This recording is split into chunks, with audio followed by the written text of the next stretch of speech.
It's Thursday, I'm in Parliament, we will be back here on Monday, but I suspect that that will be the last day before a general election. And the big issue in this general election is inevitably going to be about Brexit.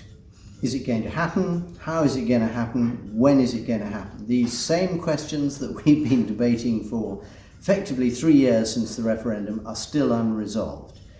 And I just want to lay out my position, which is very simple. Firstly, when that referendum result came through, not one I voted for or particularly wanted, but when it came through, it was an instruction.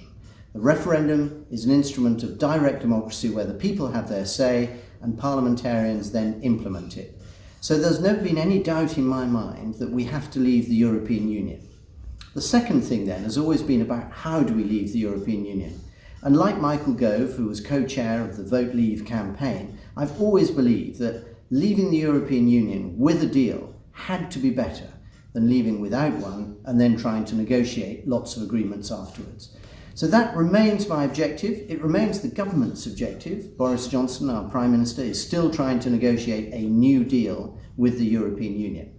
And that was why last night I put forward an amendment which would have given everybody in Parliament the chance to vote on a deal, whether a new one or the previous Prime Minister Theresa May's old deal, when the Queen's speech happens after the next general election.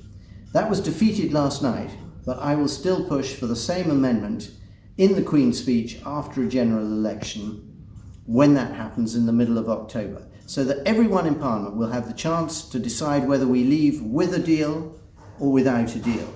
We will still leave, and ideally on the 31st of October. The only question mark will be whether we need a few more days to get through a deal, if that is approved by Parliament. But what it will do above all else is resolve this problem of people who say they are against no deal, but are actually against us leaving the European Union.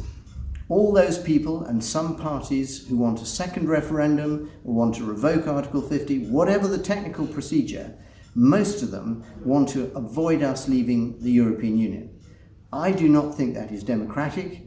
I think there's been far too much water under the bridge since the referendum in 2016, and I'm absolutely convinced that the country wants this problem resolved once and for all as soon as possible.